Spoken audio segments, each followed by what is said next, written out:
My goodness me, we've been on a bit of a journey this morning about thinking about mums and ladies and how brilliant women are and about caring and nurturing and times of difficulty. We sung all sorts of interesting songs.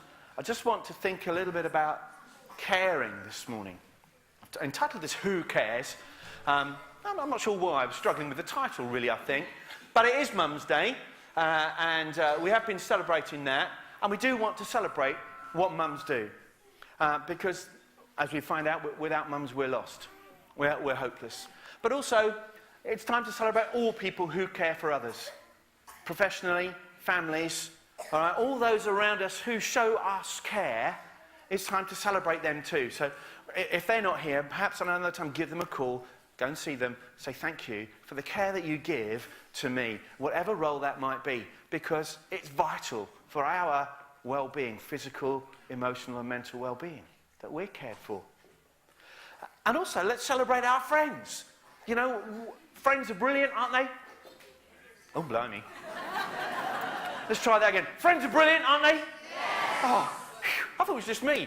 I thought, well, I've got some really, really good friends here, and they're vital to me. I can phone them up, and I can moan at them, and they can moan at me, and it's fine. And we're like that support. And they're brilliant. So celebrate our friends as well. Celebrate our friends. So, who cares? We should. We should, shouldn't we? For all those people in our life that make a difference to us, that make our life a bit better. And make our life maybe easier. So what about us as carers, though? What's our role as caring for others? Now, obviously, we're all in that role, or many of us are already in that role.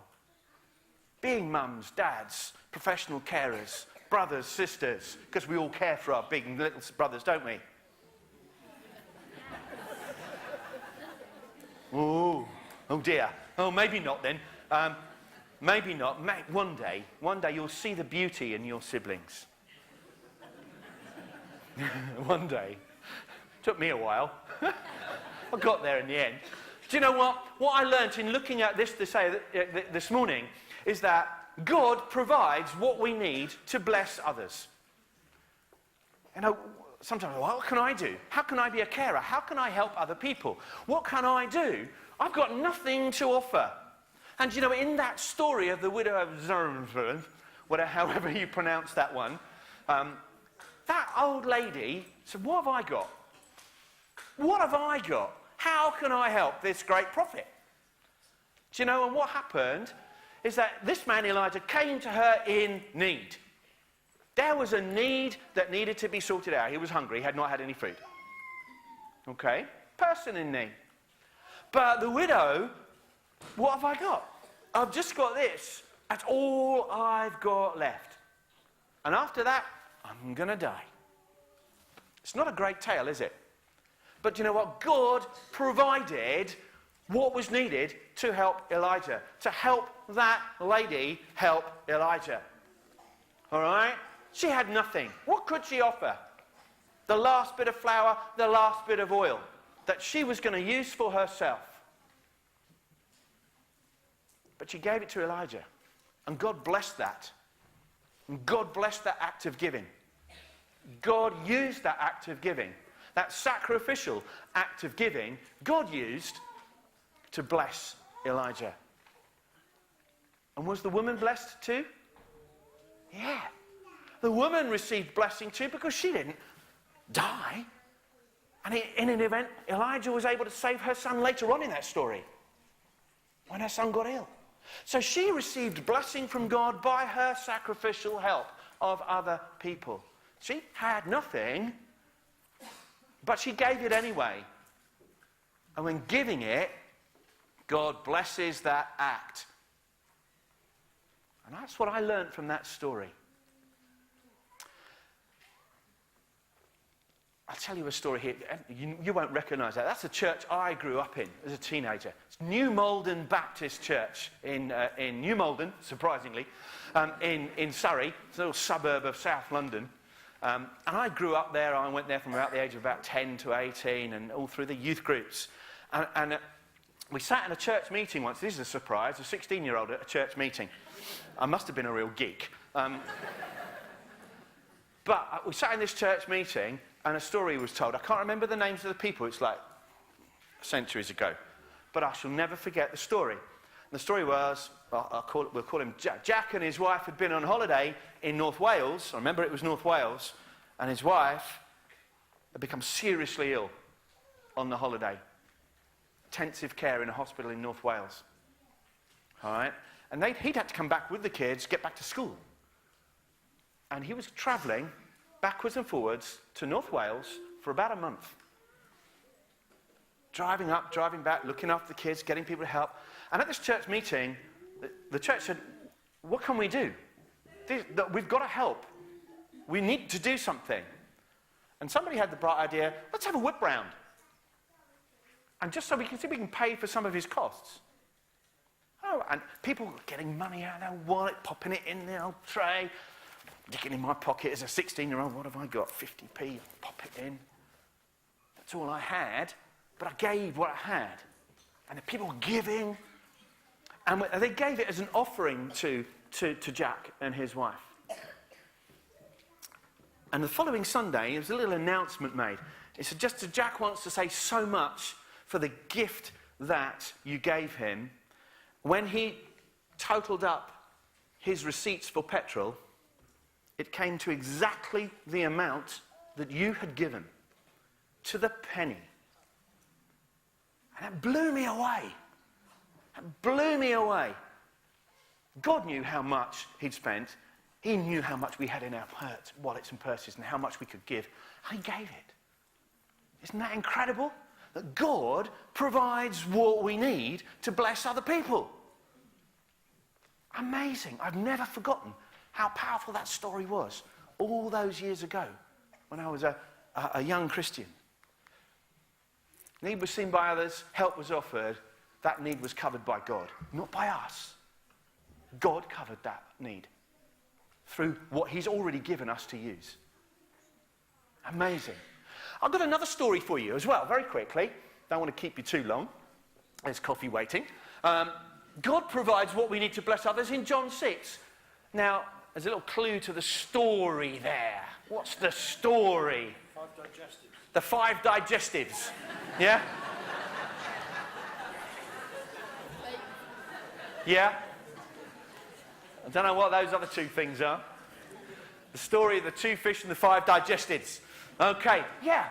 In that story, as told by John, there were these people with nothing to eat, except this little kid had his packed lunch. And he shared it. And he just shared whatever he had. He'd already had it, and he was just willing to give it. He just offered it. So it's slightly different than the widow who said, what have I got to give? I haven't got anything. He said, here is what I've got. Use it. Do what you can with this. Now, you know, if we offer what we've got to God, God will use it. He won't say, oh, no, that's no good. God uses what we offer him. Ooh, I think there was another one. No, it's not. There we go. Who's that? It's Emma. Yeah. She's busy being helpful in Bulgaria. Doing something brilliant in Bulgaria at the moment. But you know what? Last week she said something quite poignant. And I've been thinking, well, how do we do good stuff? How do we know we're doing the right thing? What if we do the wrong thing and it's not? How do we know? And Emma said something brilliant lastly that really struck a chord in my mind. A little light bulb moment. She said, if it's God-driven, God will bless it. And it will succeed because God's blessing it. And other people will be blessed. Do you know what? And they said, if it's not from God, and it's not God-driven, it's your idea, God will bless it anyway. Someone's going to get a blessing. So just do it. Just do it. That's what she said, wasn't it? Who was here last week and remembers that? Oh, yeah, a few. Thank goodness for that. I'm sure there were more people here last week. Do you know what? Just do it. If it comes into your head, it might be God speaking. It might be you thinking, oh, that's a good idea. Do it anyway. I learnt that. I've forgotten now about, should I do this? Just do. Just do it. When Jesus spoke for the first time, this was our little scripture this morning.